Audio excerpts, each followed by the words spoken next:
Hello, everyone. This is Hadrian.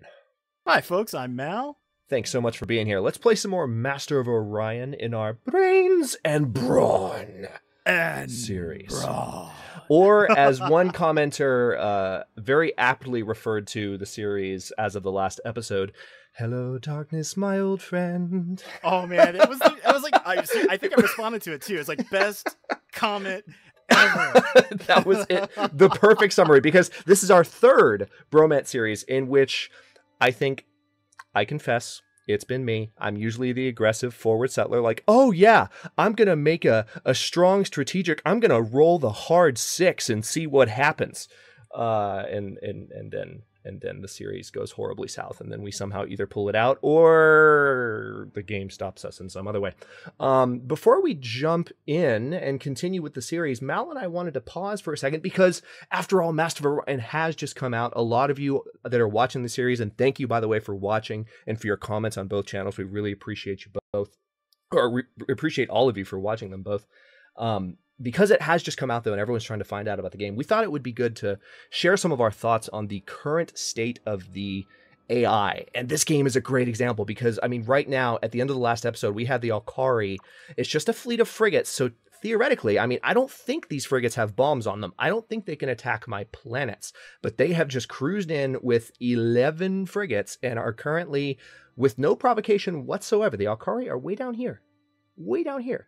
Aside from the fact that we're on extreme difficulty, I have done nothing, even less to provoke the Alkari than I did to provoke the humans. I mean, I think I mentioned it. I think I mentioned it in the last episode that the AI's behavior sometimes when they are boxed in, and they are, right. If you look at the space lanes that they have available to them, they're boxed in. So sometimes they can be erratic and strike out. But generally speaking, particularly on higher difficulties, there's essentially.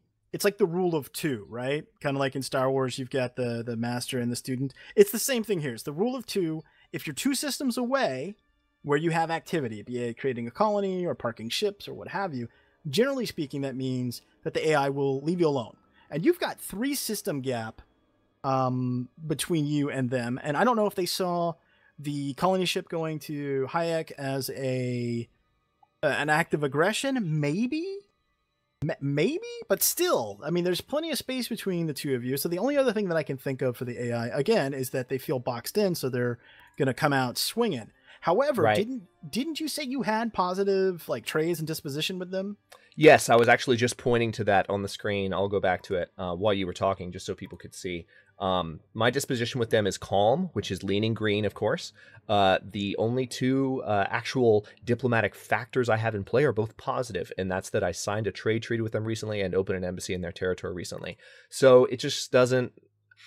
My thoughts on the AI, we've talked about this multiple times in our bromance series so far. We've always played on extreme difficulty since Extreme was announced, and it's been a lot of fun. But, you know, the AI... I think we would both ideally prefer is more than one that is just a bludgeon that just goes out and smacks things for the sake of smacking them, and an AI that is rigorous and intelligent and weighs its options, and when it commits an act of aggression, you sit there going, "Oh God, that sucks," but I totally understand why you did that. Well, case in point, even though the humans kind of broke their character persona, yeah, it kind of made sense because you had I forward settled them like a jerk, and you had a ship in their system, you didn't even realize it, and it got destroyed. Yeah. So that one I can say, okay, I get, but the Alkari, aka Honorable War Space Birds, they would be doing this for what reason? You know, there's no CB, there's no real reason for them to do it. And so that bothers me. And it's been bugging me for a couple of months now. The AI, while it has improved, and I'm hopeful that it's definitely improved. That they'll continue to improve it. And everything I've read indicates that, and conversations with the devs indicate that they're going to continue to support this with patches and upgrades down the road. The AI, and this is true for me at least, of any strategy game, is that you want, at least especially at playing on higher level difficulty, you want some predictability.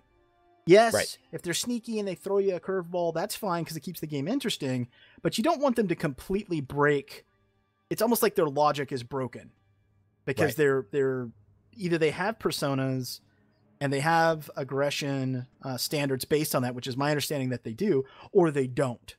So which is it? Because right now it's just consistently inconsistent. Right. And just a couple of notes on that. First of all, Mal used a technical grand strategy term a second ago. For the uninitiated, CB stands for Casus Belli. It's not just a grand strategy term. It's been very common in Paradox strategy titles, but it's about to be brought much more mainstream because Civilization 6 is going to have a Casus Belli system. But it just means a just cause for war. So if an enemy has a CB, as Mal was saying, then they have a right to attack me. And as we were saying, the Alkari really don't.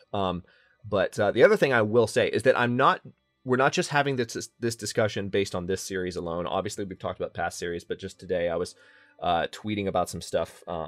It was really just meant as honest feedback more than anything else.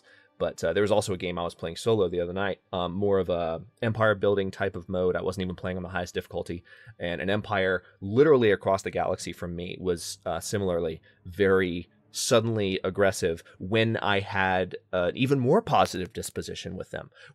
So again, it's just an interesting experience with the current AI. And here's the big thing, even when not on extreme difficulty, you still see these aggressive modes. I was playing just on hard, not even very hard. So that was an interesting test. I didn't realize you were playing on hard. Yeah, just hard. I was like, well, again, doing Let's Plays and being on YouTube has made me desire more of a challenge than I used to. But every now and then I like to play these strategy games just to relax. So I'll turn the difficulty down and just build up an empire and enjoy it. You mean you don't want the alien to eat your face off? Occasionally you want to be able to win? Occasionally I just like, it's not even winning. Like, I think there's a lot of people who can relate. Like, occasionally I just want to build an empire. I don't even necessarily want to fight that much. I actually really appreciate games. And this is where Master of Orion, let me close this discussion or move towards closing it with a positive note. One of the things I have always liked about Master of Orion's AI, when it's not being this strangely aggressive new incarnation of itself, is that it is more diplomatic. It does provide players with the opportunity to actually build an empire, and you can interact with the AI without getting your face eaten off. I'm a huge fan of the old real-time 4X Sins of a Solar Empire. And in that game, one of the things I always wanted was for the AI to be a bit more diplomatic, because they too just are constantly aggressive. They're designed to just want to win. And it's like, well, can't we have a game where we're simulating these empires just trying to maintain peace? Right, because occasionally, just kind of a diplomatic simulation. Occasionally commerce wins, Right. Better to trade resources and what have you than be at war, which is extremely costly. I mean, Yeah. So anyway, I mean, I think actually, you know what? I'm going to suggest this, and we didn't talk about this beforehand, but I say we just wrap up this discussion about AI and have this just be. Oh, we've been going for 8 minutes. Yeah, anyway. I say we can actually play the game now. Actually, I think we don't. I think we should just, whatever final thoughts are on the AI as it stands today. And by the way, it's what is today? August 29th? What's today? Dang it. End of August of 2016 is when we're having this discussion. Yes, just for point of reference for people watching. 29th. And I think we just publish this as its own thing. Let's just publish this as a discussion about the AI, and people can choose to watch it or not. And we will pick up with gameplay in the next episode. So this can kind of stand on its own, and I'd like to collect some feedback. So on both channels, if you've got what your experiences have been with the AI, and please let us know what difficulty you're playing on, and if you could include your settings. I would love to collect sort of a little snippet, a little data packet that we can give to the devs, because I've said this since the onset. This is a good game, and I think long-term it could potentially be a great game. And the devs have taken an awful lot of grief for some of the design decisions that they've made, and they're kind of in that situation of damned if they do and damned if they don't, right? So we want you to make it fresh and new, but don't make it anything different. Don't make anything different from Master of Orion 2. It's like, well, which is it?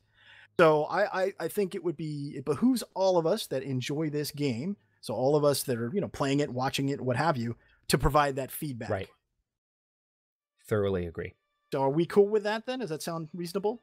Oh yeah, totally. And I would support that entirely. I mean, I don't really have anything to add to what you just said. I think it's a great idea. And those of you who are Master of Orion fans on my channel, I encourage you to leave comments Let us know what you think, whether you agree or disagree.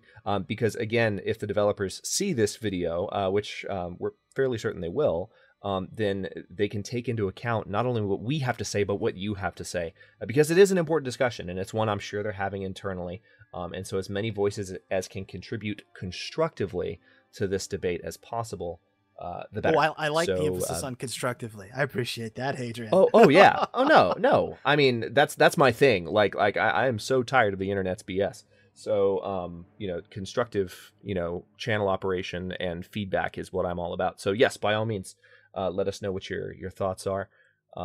Again, agree or disagree. And we look forward to continuing this discussion with you in the comments. But yes, for now, we will go ahead and cut this one here. And in the next episode, I'm not going to do a full trail out like usual, because you guys know what the deal is. But we will continue the bromance. I was about to say metal and stone, but this is brains and brawn. Brains and brawn. In the very next episode, I'm going to have to sing Sound of Silence again at the beginning of the next one, just for context. Well, you can. This is why you're doing this to me. You just wanted to make me do it again. Fine. It's a good song anyway. I've got an idea, said Mal. I'm going to make this not a real episode, so Hadrian has to do it again. It fits in perfectly. It's fine. They won't mind. Anyway, folks, again, please give us your feedback on your games and what's going on with you, what you think about the current state of the AI in Master of Orion. Again, we think the game is good, but it could be great, and that's we're speaking from that point of view. So again, give us your feedback in the comments. Thanks so much for watching. Till next time, he's Hadrian, I'm Mal, and we will see you later.